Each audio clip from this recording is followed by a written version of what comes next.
deputado federal Nicolas Ferreira, do PL de Minas Gerais, aqui na Câmara dos Deputados, dia de votação e decisão para a troca das presidências, tanto do Senado quanto da Câmara dos Deputados. A eleição no Senado já aconteceu, foi eleito Davi Alcolumbre, e Hugo Mota também foi eleito na Câmara dos Deputados, tudo como previsto. Qual que é a sua avaliação desse cenário? Como é que está a relação da oposição com essas duas peças importantes? Olha, naturalmente eu votaria no Marcel Van Hatten, um amigo, uma pessoa que tem defendido causas seríssimas aqui no Brasil, porém, acreditando no acordo que o Bolsonaro fez juntamente com o Hugo Mota, que é do Republicanos, e confesso que não sei todos os trâmites desse acordo. Eu espero que seja de fato aí o melhor para o Brasil, visto que algumas pautas como anistia, como defesa das prerrogativas dos deputados, espero que esteja no bolo dessa negociação, para que a gente de fato consiga avançar aqui na casa a respeito desses temas. Deputado, eu conversei agora há pouco com a deputada Dandara, que é do PT, também de Minas Gerais. Ela disse que na reunião que eles tiveram com o presidente Lula, ontem à noite no jantar, Lula disse que não é para ser estilo paz e amor com os considerados extremistas. Qual que deve ser a relação entre base do Lula e oposição aqui no Congresso Nacional? É engraçado, né? Ele prega pacificação e fala que não tem que ter... Qual que foi a palavra que ele usou? Não tem que ter moderação, né, com os extremistas, né? Para ele todo mundo é extremista, né? Todo mundo que discorda do PT se torna um extremista ou divulgador de fake news, né? Eles não suportam a verdade. Eu não tenho problema nenhum. Eu nunca fugi de debate, nunca fugi de atrito. Pelo contrário, quanto mais torcida contra, acredito que a gente joga melhor. E até mesmo porque a verdade ela prevalece sempre. No caso, por exemplo, aí do vídeo do Pix, que ultrapassou as barreiras aí de Estado, de nação, de 325 milhões de visualizações, mostrou bem claro que as pessoas estão insatisfeitas. Um dia depois, né, no 16 de janeiro, mostrou uma queda gigantesca da aprovação do Lula, porque as pessoas estão atentas, as pessoas não estão mais caindo nessa enganação que é prometer picanha e nunca entregar, que é prometer isenção de imposto de renda e também nunca entregar, falar que vai ter sigilo e depois não vai ter, pro Bolsonaro tirou o dele, mas colocou no Lula, ou seja, é uma incoerência muito grande e as pessoas estão atentas a isso. O senhor acredita que vão conseguir levar adiante o projeto da anistia para aqueles do 8 de janeiro ou não? Como é que vai ser isso? Olha, eu espero que sim, tem que ter clima aqui na casa para isso, não dá somente para pautar e perder.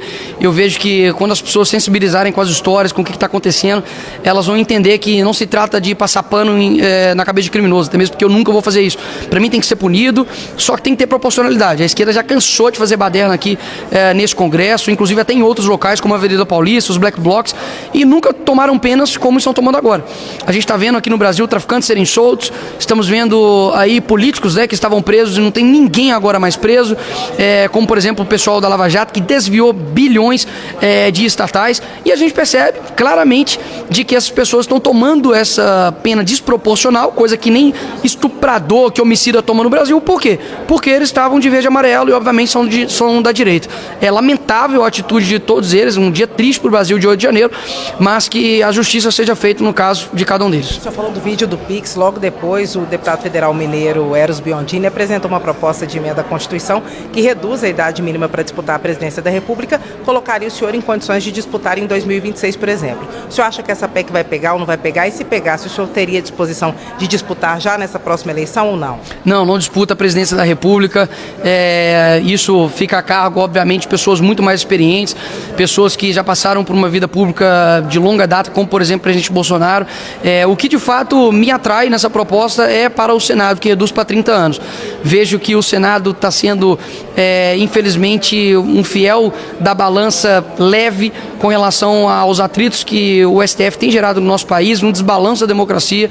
O ministro Alexandre de Moraes tem cometido crimes, não somente reconhecidos nacionalmente, mas internacionalmente, e a gente sabe que o Senado é o competente para poder julgar um ministro do STF em caso, por exemplo, de impeachment. Então seria, para mim, um prazer gigantesco poder trabalhar aqui dentro para pautar e para poder votar o impeachment do ministro Alexandre de Moraes. Para mim seria uma satisfação muito além pessoal, seria uma satisfação da população brasileira representada na minha pessoa e da oposição aqui nessa casa. O senhor acha que essa PEC vai ter assinaturas suficientes para ser apresentada e depois vai ter votos aqui no Senado, já que a casa é só de políticos mais velhos, normalmente Não, que já a gente, essa proposta não foi apresentada não somente pelo Aécio Biondini, já foi apresentada há muito tempo atrás por outros parlamentares, inclusive de esquerda.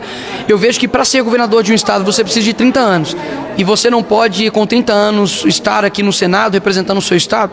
Então eu acho, assim, no mínimo incoerente no sentido legislativo e político. Eu vejo que é possível sim, até mesmo porque precisam de 171 assinaturas.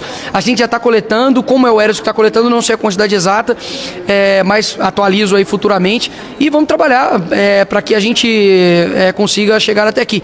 E não somente pensando em mim, mas tem outros também no Brasil todo que têm 30 anos e que, se possível, podem também concorrer ao Senado. Deputado, depois que trocou a Secretaria de Comunicação do governo, saiu Paulo Pimenta e entrou Sidônio Palmeira, algumas movimentações já aconteceram, como, por exemplo, deixar as redes sociais do governo e do Lula mais descoladas, e hoje os ministros do presidente Lula chegaram aqui ao Congresso Nacional com um boné escrito "O Brasil é dos brasileiros", a exemplo da clássica frase de Donald Trump, "Make America Great Again", que significa, né, faça a América grande novamente. E o senhor acha o que dessa história, de estratégias similares às da direita? Olha, eu dei um seja bem-vindo ao Sidônio. No dia que ele assumiu, estava aí com o meu vídeo de mais de 325 milhões de visualizações. Passei, inclusive, o Lula no Instagram de quantidade de seguidores. Não é de seguidor por seguidor, não estou aqui me exaltando, mas mostrando que a população brasileira segue mais um deputado federal do que o presidente da República do seu país. Isso é, no mínimo, um sinal.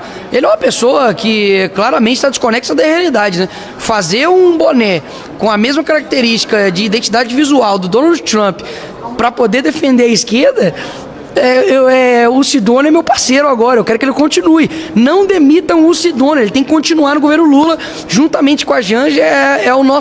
A Janja é a nossa camisa 10. Ele é o nosso capitão, camisa 9.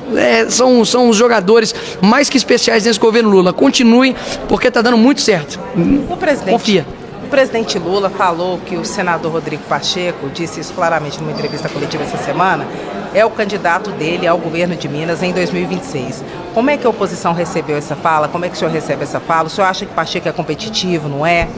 Eu acho que quem tem que receber essa notícia é o Pacheco. Ele diz que é um sonho antigo, é um sonho de todo político, enfim, de governar o seu estado. Eu vejo que ele decepcionou os mineiros. Não tem, de fato, envergadura moral para poder apontar o dedo na cara de ninguém a respeito da defesa da democracia e dos anseios das pessoas, principalmente dos mineiros. Votamos nele para poder tirar a Dilma, mas prefiro a Dilma, pelo menos ali ia fazer a gente rir. E o Pacheco, de fato, não tem liberdade para poder andar em Belo Horizonte, em Minas Gerais. Vejo que, sim, ele é um cara extremamente competente em termos técnicos de direito. Isso aí é inegável, não vou ser cego, injusto de reconhecer isso. Porém, a política não é feita somente de tecnicidade, mas é feito de diversas outras virtudes que eu acho que carecem nele. O que o senhor acha que vai ser prioritário o projeto que vai gerar polêmica nesse primeiro semestre? O Lula deve enviar isenção para trabalhadores que ganham até 5 mil salários mínimos, aumentando a faixa de isenção do imposto de renda. Tem o projeto da escala 6x1, tem a anistia, que é muito defendida pela base do ex-presidente Jair Bolsonaro. O que o senhor acha que vai pegar fogo aqui no primeiro semestre?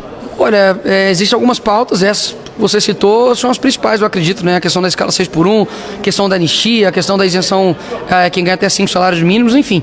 São pautas que eu acredito que a gente tem que pensar aí no Brasil, não tem que pensar o que vai ser bom para os deputados, o que vai ser bom para essa casa, não. A gente tem que pensar no que é bom para o Brasil e, infelizmente, a palavra que eu menos escuto aqui nessa casa aqui é Brasil.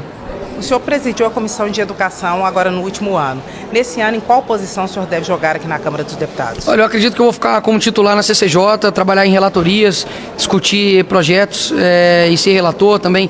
Ter um trabalho, digamos, mais propositivo em termos de legislatura e também focar também na parte, obviamente, de entregas agora de emendas, né? Que agora é o momento das entregas de emendas, rodar Minas Gerais, mostrar o trabalho que a gente está fazendo, que demandou tempo, né? Assim como tudo na vida, você planta, depois você colhe e, enfim, continuar trabalhando e nada vence o trabalho. O senhor acredita na reversão da inelegibilidade do ex-presidente Jair Bolsonaro? E o senhor acha que o crescimento do senhor nacionalmente, em algum momento, pode incomodar o clã Bolsonaro ou não tem nada disso? Olha, com relação à elegibilidade do Bolsonaro, acredito que é possível. O Bolsonaro não está podendo ser elegível por quê? Porque ele foi achado dinheiro na cueca dele, porque ele, enfim, fez mensalão, ele desviou emenda parlamentar, não, porque ele fez uma reunião com o embaixador. Quanto abuso de poder político fazer reunião com o embaixador? Então, Eu vejo que é possível sim, o TSE vai ter uma nova configuração com novos presidentes, que é o Cássio e o André Mendonça, acho que é possível. E com relação a ciúme, inveja de clã Bolsonaro, eu acho que isso aí é simplesmente atrito que a mídia quer criar, ter um bom relacionamento com o presidente Bolsonaro, e a gente, mais uma vez, continua fazendo o nosso trabalho e, enfim, é nisso que eu estou focado.